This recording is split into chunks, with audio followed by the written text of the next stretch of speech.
Assalamualaikum warahmatullahi wabarakatuh. Di sini saya akan menjelaskan materi ekonomi kelas 11 tentang kerjasama ekonomi internasional.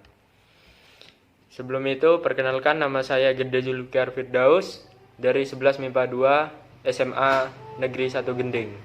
Poin-poin yang akan kita bahas hari ini yaitu yang pertama menjelaskan pengertian kerjasama ekonomi internasional. Yang kedua, mengidentifikasi manfaat kerjasama ekonomi internasional. Yang ketiga, menjelaskan bentuk-bentuk kerjasama ekonomi internasional.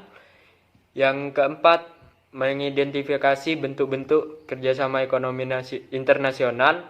Yang kelima, mengidentifikasi lembaga-lembaga kerjasama ekonomi internasional. Dan yang terakhir, menganalisis lembaga-lembaga kerjasama ekonomi internasional. Pengertian kerjasama ekonomi internasional. Kerjasama ekonomi internasional adalah kerjasama yang terjadi antara satu negara dengan satu atau beberapa negara lain sekaligus. Kerjasama ekonomi ditujukan untuk dapat memberikan keuntungan di masing-masing negara dalam aspek bidang ekonomi. Manfaat kerjasama ekonomi internasional. Di bidang ideologi, kerjasama diselenggarakan dengan maksud supaya dapat saling memahami sehingga meminimalisir kesalahpahaman akibat ideologi.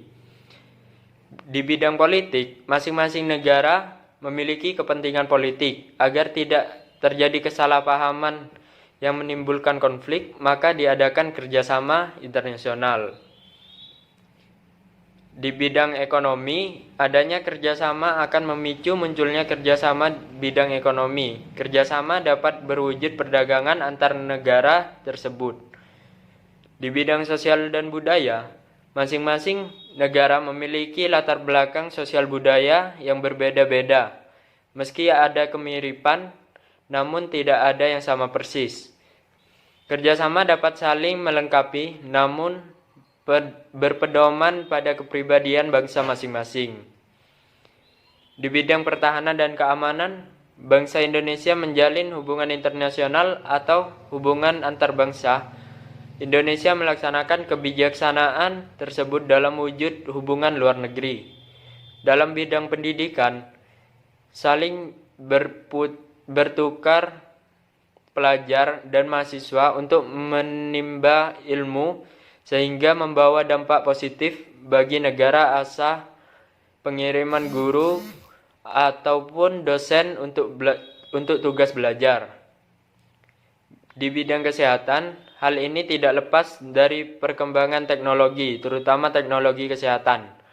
Saling membantu dalam hal medis seperti peralatan medis, obat-obatan, serta pengembangan yang terjadi dalam dunia medis. Bentuk-bentuk kerjasama ekonomi internasional terbagi menjadi beberapa macam yang akan dijelaskan sebagai berikut. Yang pertama, kerjasama bilateral. Kerjasama bilateral ini adalah merupakan bentuk kerjasama ekonomi yang terjadi di antara dua negara. Contoh kerjasama ekonomi internasional secara bilateral adalah kerjasama Indonesia dengan Korea Selatan. Kerjasama itu dikenal dengan Indonesia Korea Joint Task Force on Economic Cooperation. Yang melakukan pertemuan pada tahun 2007 dan kemudian pada tahun 2011 menjadi Working Level Task Force Meeting yang dilaksanakan di Bali. Berikut bentuk kerjasama internasional dilakukan seperti melakukan pertukaran antar kedutaan besar dan kunjungan antar negara.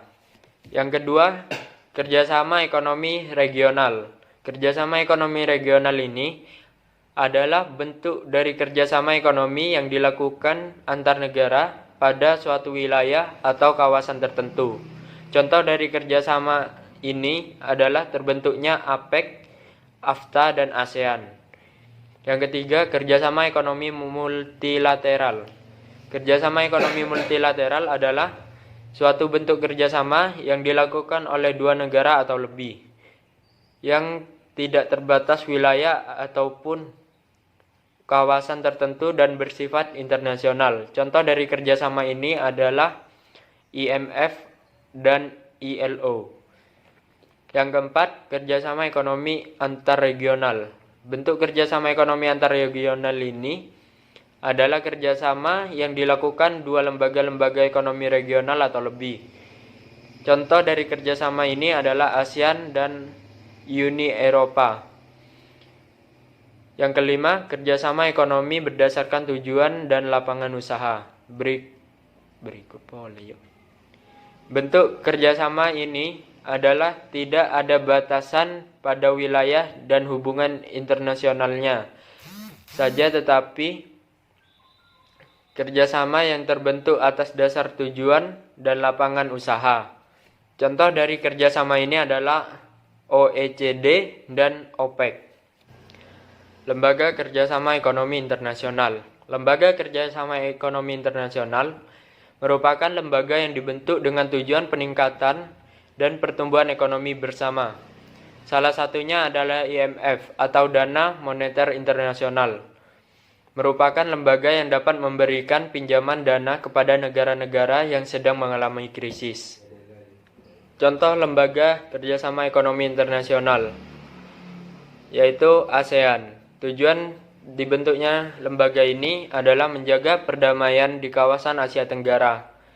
Yang kedua, AFTA, yang bertujuan untuk meningkatkan kerjasama ekonomi negara-negara anggota ASEAN agar terciptanya pertumbuhan ekonomi yang merata dan berkesinambungan.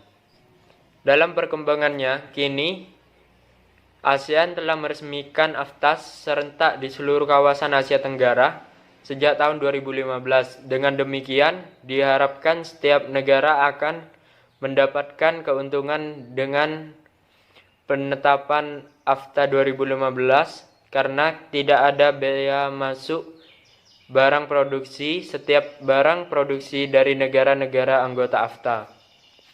Yang ketiga, APO, yang bertujuan untuk meningkatkan pengelolaan kegiatan produksi di Indonesia. Dan lembaga-lembaga masih banyak lagi. Mungkin itu saja yang dapat saya sampaikan tentang materi kerjasama ekonomi internasional. Kurang lebihnya mohon maaf. Wassalamualaikum warahmatullahi wabarakatuh.